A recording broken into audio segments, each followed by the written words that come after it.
What's going on, guys, and welcome to another unboxing. We are here in the Dave Cave. You know, it's really weird because I was just thinking about the name of the channel, and it's DL Collections or whatever. Okay. It should have been Castell Collects. And I can't go back and give that a new name, which is horrible. No. What a great name. We got Gatman here. We got Riley in the building tonight. We changed up the location a little bit. So we are doing a statue unboxing. I know I've been really lacking on my statues, but this is a really exciting one because I know Gatman's got a little tingle in his mingle, right? Right, Gatty?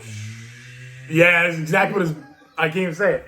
I forgot we'll get monetized. Anyway, let's get into this awesome unboxing. It's one of my favorite characters from, if you heard the sound in the background, that sounds like a rocket. It sounds like my crapping out. It sounds like your woo-ha. Oh, God. Anyway, let's get into this unboxing right now. All right, guys, so we're here right now. We've got a piece that I want to say I'm struggling to find this character because I haven't done anything that I really liked of him. We've seen a couple statues back. I did the unboxing of the Boba Fett, which is by Iron Studios in a collaboration with Disney and Lucasfilms. And that piece is really, it's in my top 3, maybe my top 5, in the ballpark of, that area. And I love the Boba Fett statue. This particular character, they have a ton of different variations of, statues about him. And they have a Mythos line from Sideshow. They have, I think Iron Studios has a couple other pieces from it. And Hot Toys got a bunch of them also. But none of them did him justice. Ironically, Gatman behind the camera over here, he pulled up a picture of this statue, which was unbeknownst to me. It is a quarter scale piece.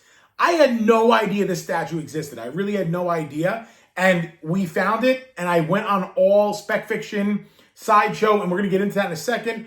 I went to every site until I found the piece. They only had a limited quantity left, so I'm not sure if they really ever released this. I just missed it. I have no idea. But I went on to notify me when available, and luckily I got notified by Spec Fiction and by Sideshow, and here's where the problem lies. In Sideshow, they were selling it on their site for, I think it was $8.99. So plus tax and shipping, everything like that, it came out to $1,049.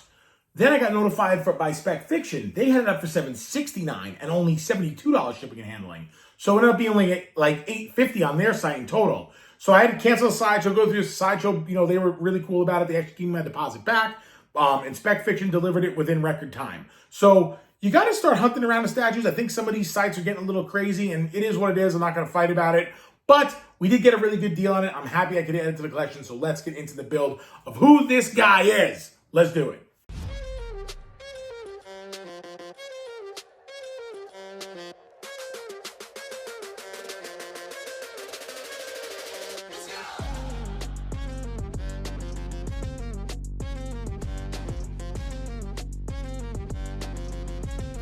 So here it is, guys. The Headless Jedi.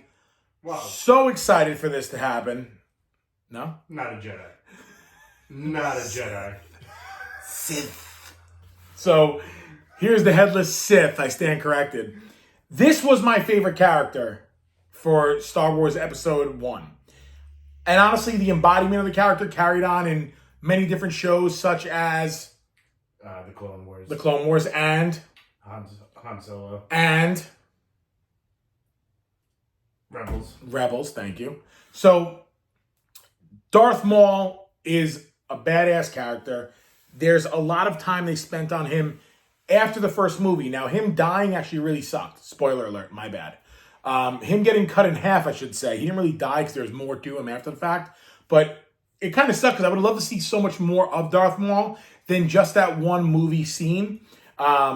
This took forever to find a statue that actually worked for me that I would like and I would enjoy of Darth Maul. They had so many half-assed pieces. I didn't really like the Mythos one at all because that was from, what is that from? That's from Clone Wars, that Darth Maul when he gets the spider legs and he loses his mind. Legs. That was why we were hunting the statues, because he has his regular legs. Yes. It wasn't the robot legs. Preach. We love the Darth Maul with the regular legs. They recreated the character in the cartoon. Not saying it was a bad character, but I feel like this Darth Maul was way more badass than the one that was in the Clone Wars. 100%. So this particular statue, they did a much better job on than anything else. The Hot Toys, again, like Gatman was just saying, The Hot Toys was actually, it has like a robe on the bottom, like splitting it in half, and it wasn't really this cloak that he was wearing in the first movie. So this is actually really awesome, and this reminds me of the scene right when he comes off the, what is the little thing he's driving around? His The little speeder. speeder thing? Yeah. That little go-kart speeder thing he has in the beginning. This is him just getting off. He's got his robot ready to go and fly out. I know none of the names of Star Wars stuff, so if you have offense to this in any way, shape, or form, shut up. I don't care. I don't know 90% of the names, and I probably offended Gatman 90% of the time. But with that being said, I don't care. This is a robot glow orb thing that finds stuff and potentially has a little laser shooter, beam, beam, beam, beam, beam, and stuff. But it doesn't matter because his pew-pew is right there. Not this pew-pew, that pew-pew. And it's a lightsaber, and it's dope, and it's a double-sided one.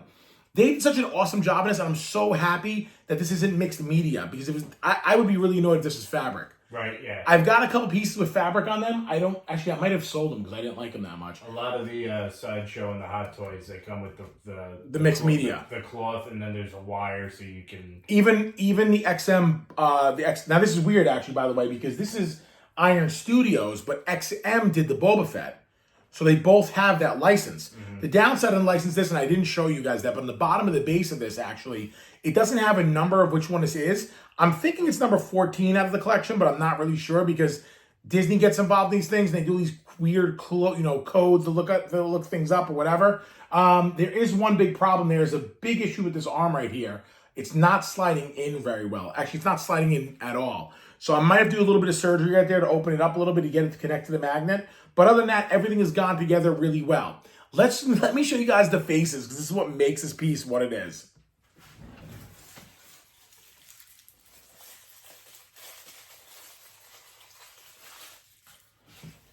So it's kind of hard to not go with the classic Maul. And when I tell you this piece looks insane. I mean, his eyes, they did such a great detail in the eyes. All the horns on the head are shaved down, like when he goes berserk. Now, inside the eyes, he even has the pupils and the teeth. Oh my God, this is crazy. I don't know if the camera will pick it up. Yeah, it does. Yeah, you can get a real good idea of how awesome this piece really is. The embodiment of Darth Maul in this actual pose is amazing. And I'm not a huge Iron Studios guy. I don't want to say I don't like Iron Studios because I do like Iron Studios. But I don't necessarily rush for Iron Studios pieces. But I'm really happy I did with this. So, as always, we're going to do a bust test. And it looks...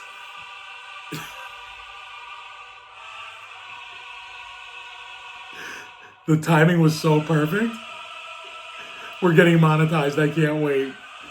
Oh, we're super monetized.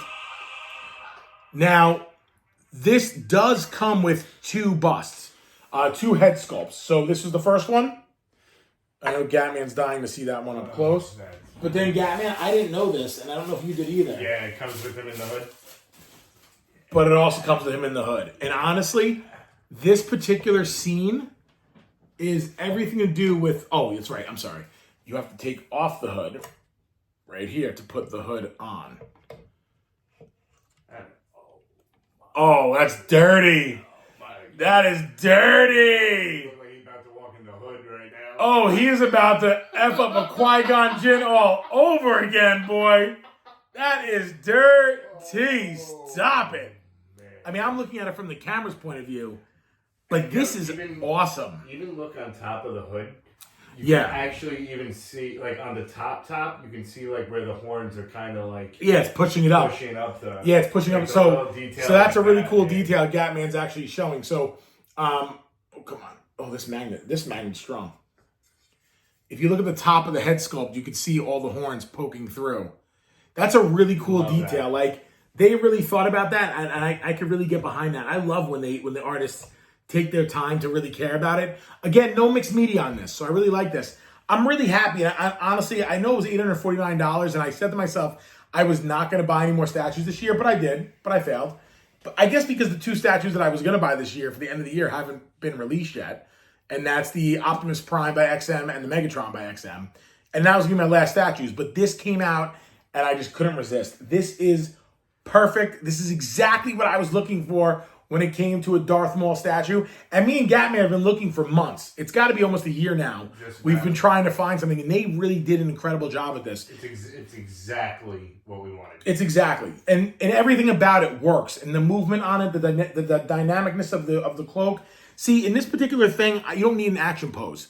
Because when he got, I guess in hindsight, he really didn't take out his lightsaber in the movie. So technically, in this specific scene, he doesn't take out both blades. You don't even know about both blades. You only know about one. You see the long hilt and the one blade. He Correct. doesn't take out both until the end of the movie.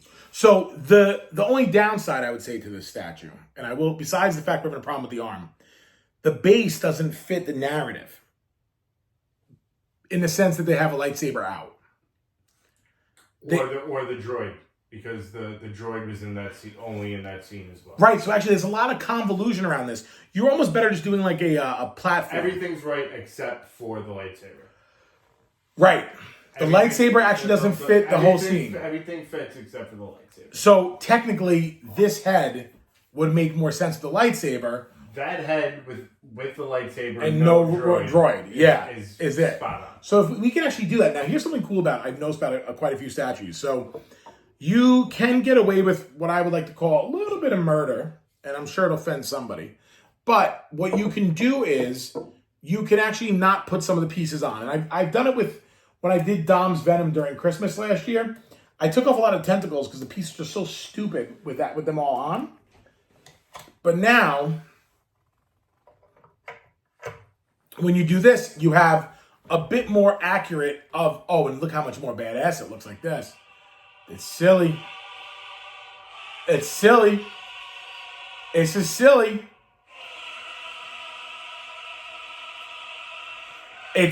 This is, dang, I don't know which way to go about this, Gaddy. Because this looks kind of crazy, bro. All I know is right after this, I'm watching episode 1. All I know is right after this, the droid is gone. We're not putting the droid back on. That's it. Done. I like it. I mean, look how much, honestly, the droid ruins it. No. The droid's not the move. No. You're not the move, droid. I'm sorry. You're going to go into the case over there. Later. So all in all, guys, I hope you enjoyed this unboxing. This is a very simple one, but they did such a good job in this Iron Studios when it comes to this Darth Maul. And I want to hear what you guys think. Should he have the cloak? Should he have the droid? Should he just have it like this? Which way would you set up? I am dying to know. Honestly, I really like the hood because that's the reason why I love the character so much. But I got to tell you, at the end of the day, either which way you choose to do this, they did such an awesome job on the cloak and such an awesome job on the statue in general. There is no wrong way of doing it. I think the only downside to it is the stupid droid, which should have been extra or something. See, this doesn't work, though. This doesn't work, though.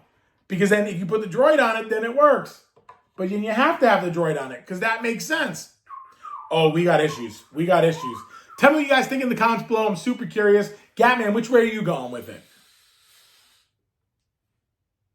That way. This way is badass, boy. I like the hood. This way's badass, boy. Like I don't really F with the droid too much, but it fills it in a little bit. Yeah. Anyway, guys, tell me some of the ideas you have below on how you would display this. This is probably my last Star Wars piece. I definitely want to find a sick Ahsoka statue. Yeah. My last Star Wars piece, except for Shut when up. I see Ahsoka. Shut up. And in the white cloak. Shut up. What happens when they come out with a good Anakin? Nobody asked for your opinion. That's what it is. We'll see you on the next one, guys. Have a great night.